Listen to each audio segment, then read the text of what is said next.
In the heart of Brooklyn, at the crossroads of Montague and Hick Streets, stood the Hotel Bossert, a grand haven buzzing with life, welcoming travelers with open arms. Picture this stereoscopic scene. Horse-drawn carriages clatter outside the Menger Hotel on Alamo Plaza in San Antonio, Texas, a proud landmark since its doors opened over a decade before. Gaze north along Van Buren Street in Chicago, where festive banners fluttered for the night's Templar Conclave Parade, the city alive with the hum of celebration.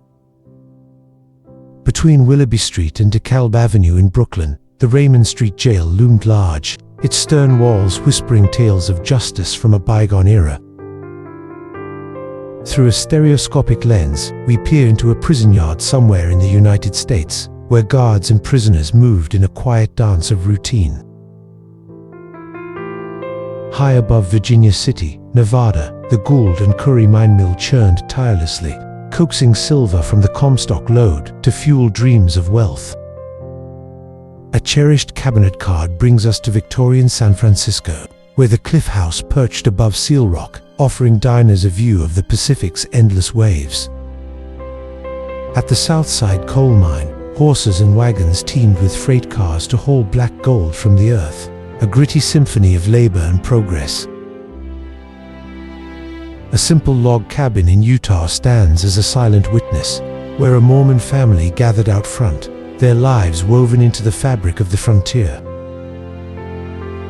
In Minnesota, women and children of a pioneer family lined up before their tar paper home, the nails in its walls forming a folk art tribute to their ingenuity. The Troop C Bedford Avenue Armory rose proudly at Bedford Avenue and President Street in Brooklyn, a fortress where soldiers honed their skills. Another glimpse of that same armory reveals its sturdy elegance, a cornerstone of military life in the bustling borough. Step into Philadelphia through this stereoscopic view, pedestrians in a tram bustle along Chestnut Street, heading west from 8th Street in a lively urban waltz. Down Spring and 2nd Streets in Los Angeles, the city stretched toward the horizon, alive with carriages and the promise of new beginnings. Timothy H. O'Sullivan's lens captures the ancient White House ruins in Cannon-de-Chell, Arizona, remnants of the Anasazi whispering stories of a lost world.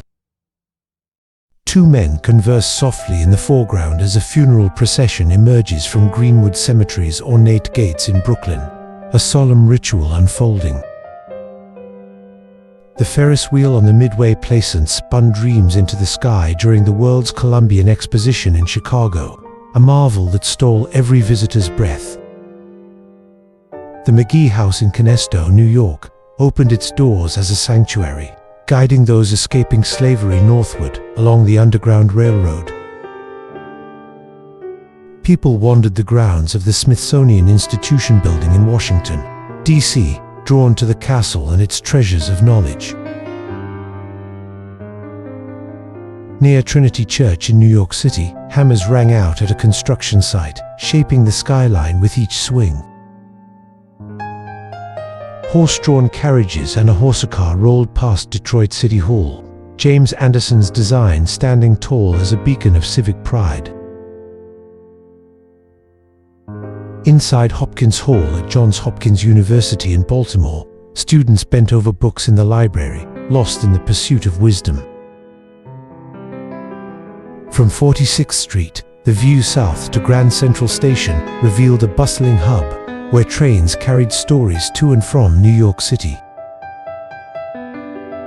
From above, Coney Island sparkled with the Sea Beach Palace and Ferris wheels, a playground of joy by Brooklyn's shore. Within Columbia College's library in New York, scholars pored over volumes, surrounded by the hushed reverence of learning. Broadway stretched north from Longacre Square, alive with carriages and the familiar sight of Longacre Pharmacy at 1487 Broadway. On West 31st Street, workers dug deep for Pennsylvania Station, laying the groundwork for a grand gateway to New York City. Broad Street south of Wall Street buzzed with life. The Sub-Treasury building and J.P. Morgan's domain framing the stock exchange's heartbeat. The east front of the United States Capitol building in Washington, D.C., stood resolute, its classical lines a testament to a young nation's ideals.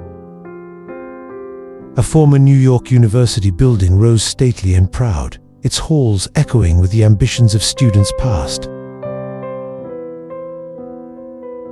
New York Harbor teemed with life, Governor's Island and Staten Island in view, while Castle Garden Aquarium delighted visitors with wonders of the sea. On the balcony of the St. Charles Hotel, folks gathered beneath Kitty Boyd's sign for furnished rooms, a warm retreat in a wooden haven. In Black Hawk, Colorado, stores lined the streets as a Colorado Central Railroad train rumbled across a trestle bridge, linking a mining town to the world. Ships rested along East River piers, Lower Manhattan's silhouette rising behind the New York Tower of the East River Bridge, still taking shape.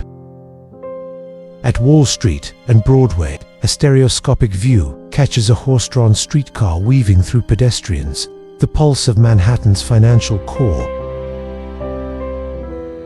Two men perched on a catwalk surveyed the Brooklyn Bridge's rise, Manhattan's skyline a distant promise across the East River.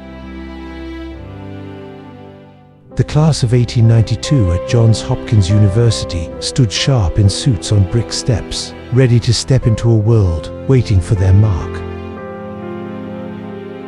Sutter's Mill in California gleamed in memory, its humble frame the spark that ignited the gold rush and dreams of fortune.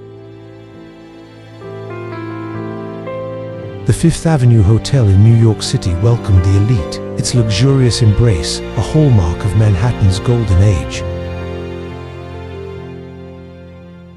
A Gothic brick church stood sentinel near a subway entrance in New York City, blending timeless faith with the march of modernity.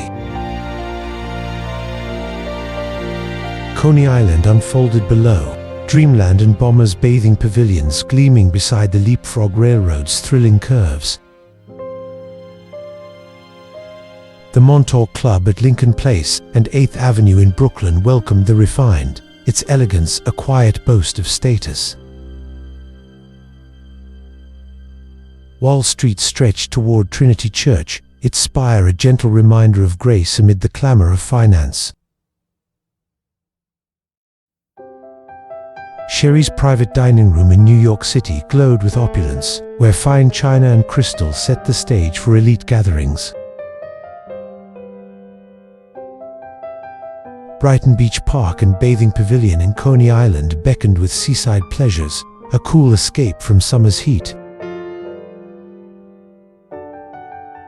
On a Sunday, Coney Island's beach brimmed with families, laughter and waves mingling in a timeless ritual of rest. The United States Capitol building towered over Washington, D.C., its dome a proud symbol of a nation forged through trials. From Wall Street toward Nassau Street, brokers hurried past, the air thick with the thrill of wealth in motion. Culver Terminal Railway Station in Coney Island hummed with arrivals, bringing eager souls to Brooklyn's playground. Vanderbilt Hall at Yale University in New Haven, Connecticut, sheltered students beneath its grand roof, a cradle of future brilliance. At Broad and Wall Streets, the J.P. Morgan building took shape, its foundation a promise of financial might to come. Along the East River waterfront, Jeanette Park offered respite, with Brooklyn Heights and elevated tracks painting a vibrant scene. The old Cliff House restaurant in San Francisco perched bravely on cliffs, a storied spot from its opening in 1858 to its final farewell in 2020. Outside the Washington building, a 12-story giant, pedestrians and streetcars flowed in a stereoscopic dance of city life. Freight carriages lined up at the Washburner Mill in Minneapolis, Minnesota, where flour poured forth to feed a growing nation. Baltimore's rooftops stretched out below, a patchwork of homes and dreams in a thriving port city. Walt Whitman sat in his Mickle Street parlor in Camden, New Jersey, his armchair a throne for the poet of America's soul. On the porch of the Farmers Inn and Hotel in Emmitsburg, Maryland, folks gathered, the air heavy with the echoes of Gettysburg's recent clash. The Louisiana Jockey Clubhouse in New Orleans' Esplanade Ridge, crafted by James Gallier Jr., stood as a palace of leisure and prestige. A Liberty Route barge floated before the Revenue Barge Office on Whitehall Street in New York City, a lifeline in a harbor of trade. La Iglesia de Nuestra Señora la Reina de Los Angeles graced a quiet corner of Los Angeles, its adobe walls a link to the city's humble roots. In 5 Points, Lower Manhattan, a baker's wagon rested roadside, the Lasser beer sign hinting at the neighborhood's gritty vitality. The Rush Street Bridge spanned the Chicago River, tying the city together with iron and purpose. Broadway pulsed north from Cedar Street, a lively stream of carriages and streetcars under New York's watchful sky. A stereoscopic view reveals New York City's slums, tenement shadows cradling the resilience of countless lives.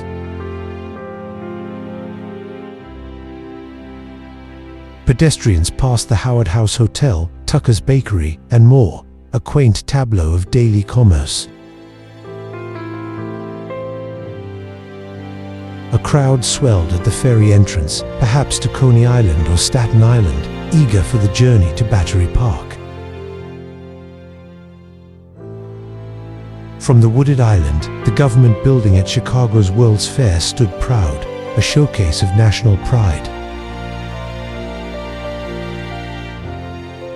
The Manufactures and Liberal Arts Building loomed over the Great Basin Plaza, where fairgoers marveled at global wonders. Workers shaped the horticulture building for the Chicago World's Fair, crafting a garden of glass and dreams. South across the Great Basin's West End, the Chicago World's Fair dazzled with its watery heart. Along the Court of Honor, strollers paused before the Statue of the Republic, its golden presence reigning over the basin. Visitors gazed over the basin and Court of Honor, the Chicago World's Fair unfolding in breathtaking splendor.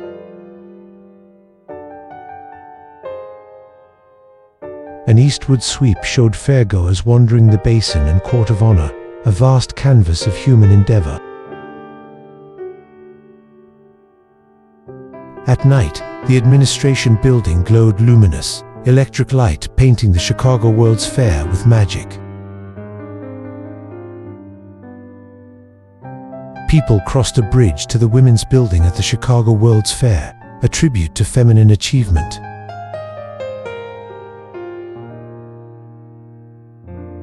From Lake Michigan, the Chicago World's Fair stretched panoramic and proud, a white city born of vision. The Statue of the Republic gleamed beside the peristyle, a grand welcome to the Chicago World's Fair.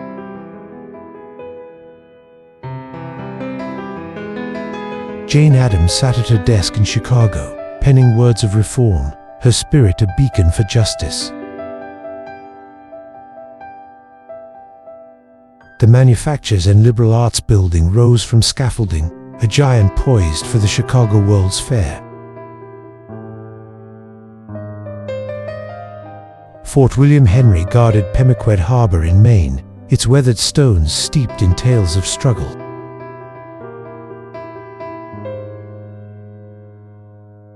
The Cable Road footpath atop the East River Bridge offered a lofty stroll, soon to be the Brooklyn Bridge's crown.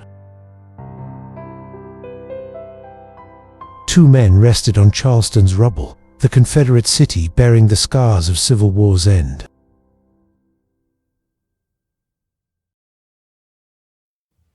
P.T. Barnum's Roman Hippodrome, the first Madison Square Garden, dazzled Manhattan with spectacle.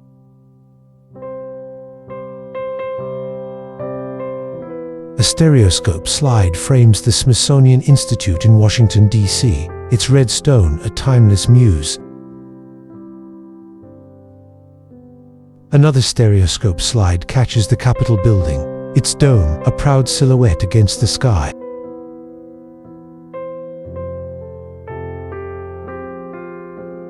A photochrome of Mission Dolores in San Francisco glows with color, a sacred echo of the past. Carlton Watkins lends peers into Chinese quarters at Clay and Waverly Place, San Francisco's heartbeat alive. The class of 1896 at Johns Hopkins University posed on brick steps, suits crisp with promise. The White House in Washington, D.C., stood serene, its walls holding the whispers of a nation's growth. Johns Hopkins University's chemistry department gathered on the Homewood campus steps, minds alight with discovery.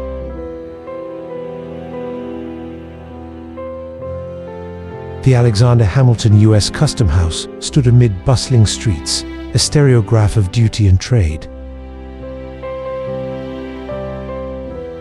An empty chemistry lab at Johns Hopkins awaited its students, beakers gleaming on wooden benches.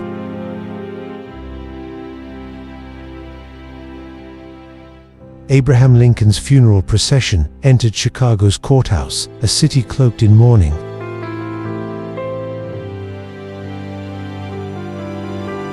The University of Chicago rose along Cottage Grove Avenue, its stones promising a legacy of learning.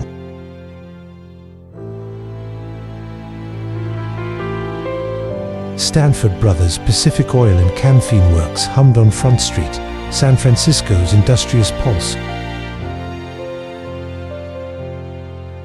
Inside the administration building at Johns Hopkins, the president's office oversaw a world of scholarship. Little Ross Street stretched southwest at Johns Hopkins, Hopkins Hall and Labs a hub of science.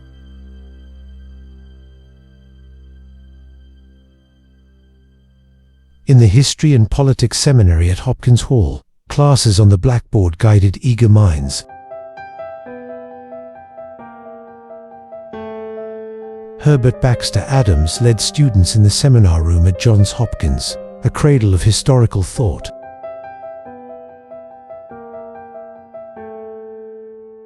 The library in Hopkins Hall buzzed quietly, students lost in books beneath its scholarly roof.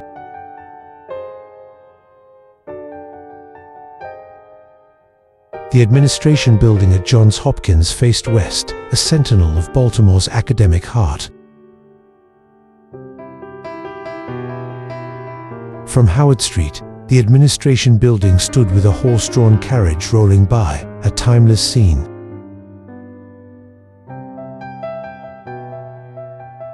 The Brooklyn Bridge's New York Tower climbed 118 feet, a monument of grit and genius taking form.